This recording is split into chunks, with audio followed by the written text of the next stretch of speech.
कशिश मिश्रा जी, पुणे से। महाराज जी, आलस और मोबाइल के अधिक प्रयोग पर जीत कैसे पाया जाए? अब ये तो हाँ, इसमें तो अपने को देखो, अभ्यास इसमें भी नींद, भोजन, बोलना और भोग, इनको आप जितना चाहो बढ़ा सकते हो, जितना चाहो घटा सकते हो। भोजन को थोड़ा थोड़ा कम करते जाओ तो जो आदमी 35 रोटी खा सकता था वो 1.5 रोटी पे जीवन व्यतीत कर रहा है और स्वस्थ है। 35 जब साधना में तो 1.5 रोटी पे अब जीवित है और 35 रोटी पाने वाला। भोजन कम किया गया। जो 7 घंटे 8 घंटे सो सकता है और 3 घंटे में अपने आप को 24 घंटे में 3 घंटे सोकर पूरा काम चला लेता है। बोलने का अभ्यास बहुत होता है, मौन रखना बहुत कठिन होता है। कम बोलो, कम सो, कम खाओ और भजन करो तो आलस से खत्म हो जाएगा। और जब भजन में रुचि होगी तो मोबाइल में क्या देखे, सब झूठी बातें हैं। कोई सीरियल है, कोई सिनेमा है, कोई नौटंकी, सब झूठी बातें। क्या देखना है उसमें?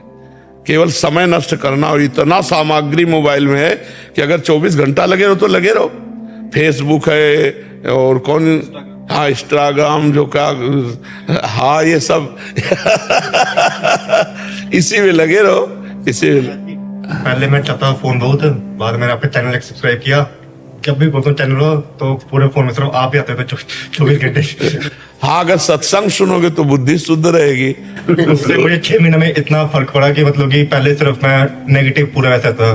कश्मीर मेरी पोस्टिंग है बैंक में जी, वहाँ रहना मतलब कि अकेले कश्मीर में वैसा माहौल भी नहीं है वहाँ, मतलब कि रहना वैसे। अब सिर्फ राधा नाम सुबह सुबह लो, उसका आपने कहा चतुरासी जी पढ़ो, वो पढ़ो, फिर सब करो। मतलब कि अपने बुक बोलती साधक संजीवनी, वो पढ़ो। उससे मतलब कि इतना थोड़ा पॉजिटिव होता है फिर कि बस जो है बस यही है। बहुत सुंदर, बहुत सुंदर, बहुत सुंदर। महाराज ऐसा होता है कि जैसे आपका रील देखते कोई, ठीक है, तो फिर एकदम उत्साह होता है कि अब इस सुबह 4 बजे उठेंगे। 4 बजे का अलार्म भी लगा दूंगा मैं और इतना घंटा मतलब माला करना है, मोबाइल सिर्फ आधा घंटा यूज करना है वरना स्विच ऑफ करके रख दूंगा। और 4 बजे का अलार्म 5 बजे, 6 बजे, 7 बजे। हमने जीवन में कभी अलार्म नहीं लगाया। 1 बजे जगते, मतलब 1 बजे जगते नहीं, 1 बजे तुम शौचालय में जाते, कहो 11 बजे जग जाए, कहो 12 बजे जग जाए, कहो 11:30 बजे जग जाए। कैसे उठा जाता है? ऐसे थोड़ी उठा जाता है कि रजाई से झांक लिया, घड़ी देख लिया। पहला काम रजाई फेंको, पहला काम रजाई को फेंको और उठ के बैठ जाओ। और अगर झपकी आने लगे तो उतर के खड़े हो जाओ, टहलो, पानी पियो, शौच स्नान करो, फिर अपने साधन में लग जाओ। अलार्म थोड़ी उठाता है। अब और हम कह रहे हैं कि आप संकल्प करके लेटो कि मैं 3:30 बजे उठूं, तो आप देखोगे आपकी आंख खुलेगी और घड़ी में देखोगे 3:30 बजे। वो परमात्मा आपके संकल्प की पूर्ति कर। कभी घड़ी और अलार्म ये सब करो, अपने समय से उठ जाओ। अभ्यास से ऐसा हो जाता है।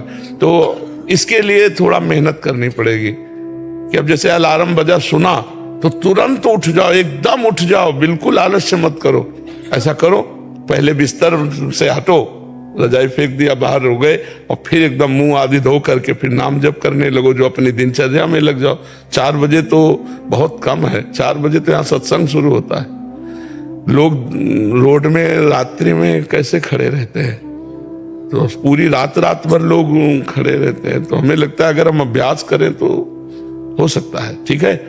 और मोबाइल का हम ये नहीं कह रहे कि आप बिल्कुल घंटा आध घंटा नियम रखें, हर समय मोबाइल में चिपना। आजकल तो ऐसे लोग कि गाड़ी भी चला रहे हैं तो मोबाइल का प्रयोग कर रहे, मरोगे और मारोगे। गाड़ी चलाते समय मोबाइल का बिल्कुल प्रयोग नहीं करना चाहिए। ऐसे में लगे तो कहाँ 1 सेकेंड में सामने वाला तुम्हें ठोक देगा या तुम सामने वाले को ठोक दोगे। मोबाइल बहुत अच्छी चीज है, बहुत बुरी चीज है, दोनों बातें। अच्छी चीज है कि आप अच्छे उसमें से चैप्टर ले सकते हो, प्रसंग ले सकते हो, समय पर आप किसी को फोन कर सकते हो। बचाव पक्ष में बहुत है और फंसाव पक्ष में भी बहुत है। तो इसलिए विवेक का प्रयोग करो, अच्छा ग्रहण करो, बुरा का त्याग कर दो। अभ्यास युक्त रहो जिससे आपकी नींद आदि नियत समय पर हो जाए। कै बजे सोते हो? जब आप उठते हैं। जब आप उठते हैं तब से। वैसे तो भले आदमी 5-6 बजे भी उठ जाते हैं, कोई तो 11 बजे तक सोते हैं। तो कोई 2:30 बजे उठने वाले भी बड़े हैं, दोपहर को 2:30 बजे उठने। तो फिर नहा धो के खा के फिर सो जाए। महाराज जी, बट यहाँ पे आके नींद नहीं आई। यहाँ पे 3 से नींद आई नहीं बिल्कुल भी। हाँ, दिव्य धाम है भगवान का यार। जिनकी दिनचर्या कुछ ऐसी रहती है प्रभु, जैसे दिनचर्या ऐसी रहती है कि हम पशु चिकित्सक हैं तो हमें लेट हो जाता है, 9 बज जाता है कभी कभी फील्ड में, तो हमें सोने में 10-11 बज जाते हैं, सुबह इसलिए भी लंब हो जाता है। तो 11 बजे सो जाओ, 12, 1, 2, 3, 4, 5, 6 घंटा केवल नींद पर्याप्त है साधक के लिए। तो अगर आप 5 बजे उठ जाओ तो दिनचर्या चल पड़े। बहुत सुंदर दिनचर्या। अभी देखो 7:15 बजे हैं, अभी लग रहा है कि सूर्योदय होने वाला है। नहीं, अब लग रहा है कि सूर्योदय होने वाला है। तो हमें लगता है अगर 5 बजे भी उठ जाओ तो पर्याप्त है। 6 घंटा सोना चाहिए गृहस्थ आदमी को। साधु महात्माओं को 3 घंटा 4 घंटा जितने में निपटा ले। फोन आने लगता है इमरजेंसी केस का, हम लोग तो ऐसे उठ जाते हैं 5 बजे। पशु परेशान जो रहते हैं उनके पास बिल्कुल बिल्कुल नाम जप करते हुए और आप पशु सेवा में जाओ, बहुत बढ़िया है। एक हमारा प्रश्न है जी, कि कभी कभी हमें कुछ ऐसे पशुओं का इलाज करना पड़ता है जिनका पशुपालक बस मांस भक्षण है और उनके लिए करते हैं, तो क्या उनकी हमें इलाज करने में कभी कभी लगता है हम अप्रत्यक्ष रूप से पाप के भागीदार तो नहीं हो रहे हैं? लेकिन आप तो उसके रोग निवारण के लिए जो गए हैं, वो हत्या के लिए पाल रहे हैं, स्वस्थ करके उसका मांस खाना चाहते हैं। लेकिन आपका उद्देश्य ऐसा नहीं है।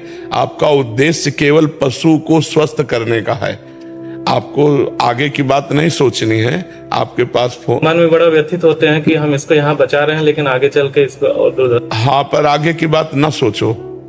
वर्तमान के प्राप्त सेवा को आप केवल उस समय देखो कि इस समय इस पशु को मुझे बचाना है, मेरा कर्तव्य है इसे दुख रहित करना। आगे भगवान जाने। कहीं भी फोन आवे तो आप पहले उस पशु में भगवान देखिए और उस पशु को स्वस्थ करने की भावना कीजिए। यदि हम ऐसा सोचें कि इसको कल कोई मारेगा, तो आज ही हम मार रहे हैं, क्योंकि हमें सूचना मिल गई कि वो रोग से ग्रसित है और हम नहीं गए तो वो तो कल मारता, आज हमने मार दिया। हम जाकर आज उसे बचाएंगे, कल भगवान जाने उसका परिणाम क्या होगा, है नहीं? हर जीव का परिणाम अपना है। तो इसलिए ऐसे विचार के द्वारा हम उस जीव की सेवा करते हैं। आगे का केस भगवान संभाले कि वो हत्या करेगा कि क्या करेगा। हम वर्तमान को देखकर उसको दुख निवृत्त कर देते हैं।